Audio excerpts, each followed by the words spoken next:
உலகமெல்லாம் தமிழர்கள் பரவி இருக்கிறார்கள். ஆனால் தமிழனுக்கென்று ஒரு நாடு இல்லை என்று அந்த நாட்டை படைக்க இன்றைக்கும் போராடி கொண்டிருக்கின்ற விடுதலை புலிகளுடைய தலைவர் மேதகு பிரபாகரன் அவர்களை வணங்கி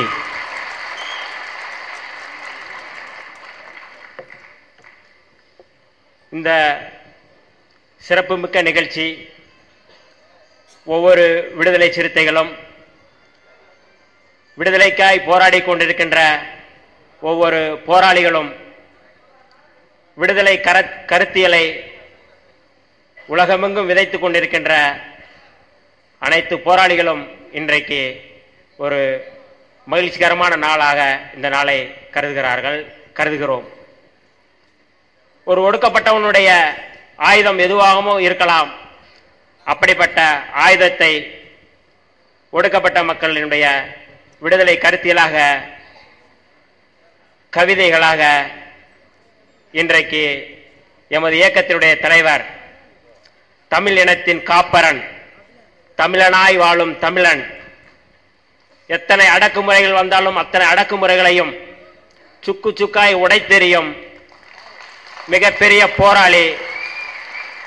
போராளி தலைவன் எழுச்சி தமிழர்களுடைய கவிதையை இங்கே வெளியிட வருகை தந்திருக்கிற எங்களுடைய உணர்ச்சி பாவலர், விடுதலை பாவலர், எல்லோரும்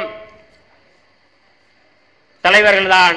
ஆனால் தம்பி திருமாவளவன் மட்டும்தான் போராளி தலைவன் என்று தமிழகம் முழுக்க பறைசாற்றி விடுதலை சிறுத்தைகளை ஒரு போர்க்குணமுள்ள ஒரு போராளிகளாக மதித்து இன்றைக்கும் எம்மிடையே நடைபெற்றுக் கொண்டிருக்கின்ற ஐயா உணர்ச்சி பாவலர் காசி ஆனந்தன் அவர்களே, இன்றைக்கு இந்த நிகழ்ச்சியிலே தலைமை ஏற்று ஒவ்வொரு விடுதலை சிறுத்தைகள் நிகழ்ச்சிகளையும் மிகவும்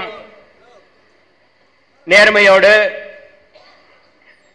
மிகவும் எதிர்பார்ப்போடு கூர்ந்து கவனித்துக் கொண்டிருக்கின்ற மக்கள் பாவலர் இன்குலாப் அவர்களே,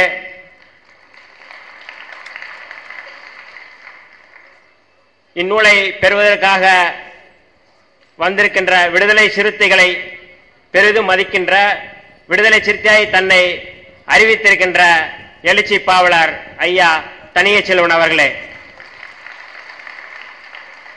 எங்களுடைய ஒளிநாடாக்கள் எதுவானாலும் கவிஞர்கள் பழனி பாரதி, யுகபாரதி, கபிலன்,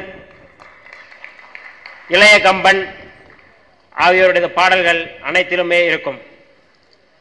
நம்முடைய தலைவர் அவர்களை பற்றி இப்படி இந்த கவிஞர் சொல்லியிருக்கிறார்.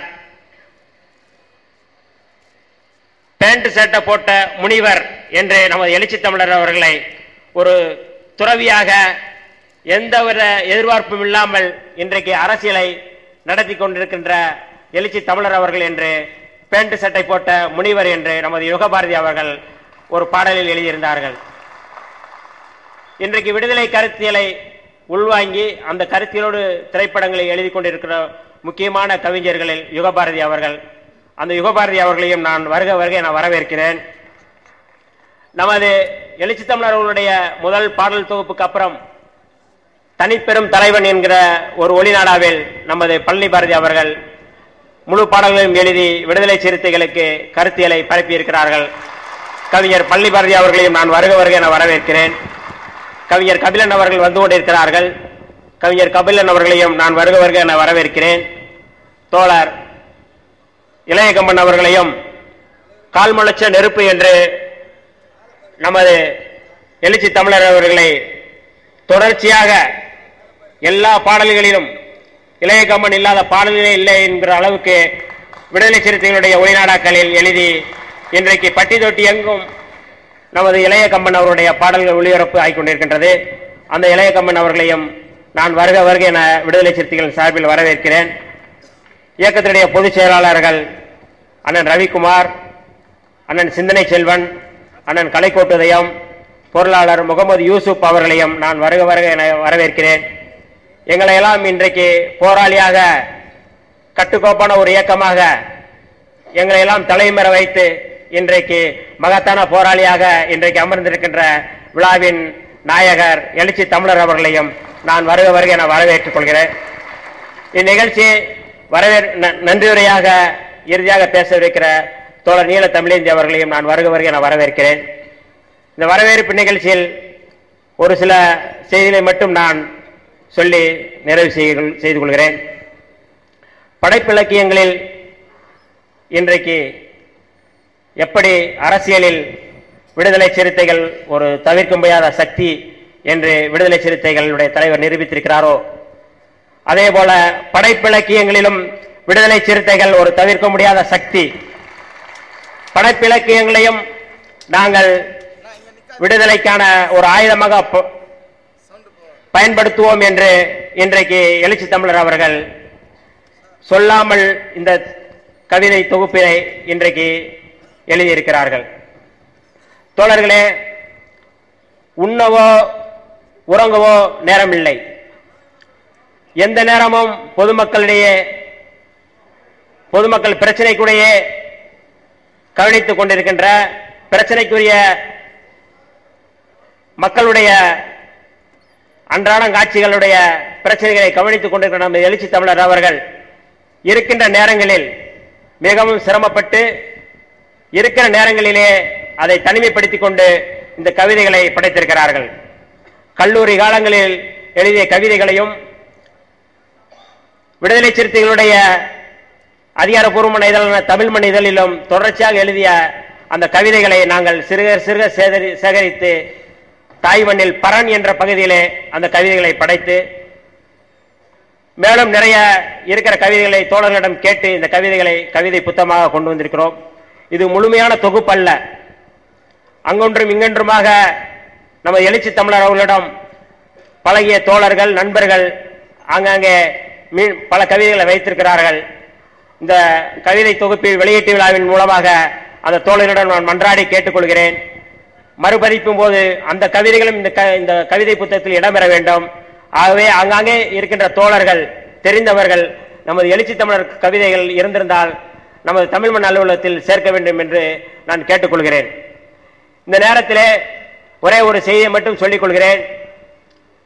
இன்றைக்கு படைப்பிலக்கியங்களில் எழுத்து, பேச்சு, கவிதை என்று நடைபெற்றுக் கொண்டிருக்கிற எழுச்சி தமிழர் அவர்கள் இன்றைக்கு மிகச்சிறந்த ஒரு படைப்பிலக்கியவாதியாக கருதப்படுகிறார்கள் என்று முன்னணியில் உள்ள கவிஞர்களும் எழுத்தாளர்களும் பேசும்போது சொல்லிக் கொண்டிருந்தார்கள். இன்றைக்கும் சொல்லிக் கொண்டிருக்கிறார்கள். ஆனால் இந்த கவிதை நூல் வெளியீட்டு ஒரே ஒரு செய்தி மட்டும் நான் சொல்லிக் கொள்கிறேன். ஒரு மிகச்சிறந்த ஜனநாயகவாதியாகவும் போராளியாகவும் படைப்பிலக்கியவாதியாகவும் இருக்கின்ற எழுச்சி தமிழர் அவர்களை பார்த்து நேற்றைக்கு நடந்த சிந்தனையாளர்கள் தேசிய சிந்தனையாளர்கள் கூட்டம் என்கிற பெயரிலே EVKS இளங்கோவன் அவர்கள் எழுச்சி தமிழர் அவர்களை மிகவும் கொச்சைப்படுத்தி பேசியிருக்கிறார்கள்.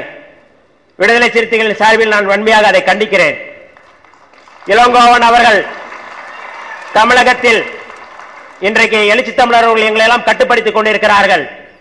விடுதலை சிறுத்தைகளுடைய தலைவர் ஆணையிட்டால் EVKS இளங்கோவன் எங்குமே நடமாட முடியாது. இதை நான் எழுச்சி தமிழர் அவர்களுடைய கூட இருக்கிறேன் என்பதற்காக சொல்லவில்லை. ஒரு ஒடுக்கப்பட்டவன் என்கிற உரிமையை நான் சொல்லிக் கொள்கிறேன். இன்றைக்கு ஒடுக்கப்பட்ட தளத்திலே இன்றைக்கு நாங்கள் போராடி கொண்டிருக்கிறவர்களை பார்த்து கீழ்த்தரமாக பேசுவதை நிறுத்திக் கொள்ள வேண்டும். இல்லை என்றால் EVKS இளங்கோவன் போன்றவர்கள் தமிழகத்தில் நடமாட முடியாது என்று சொல்லி இந்நிகழ்ச்சியில் வருகிற அனைவரையும் நான் வருக வருக என வரவேற்கிறேன்.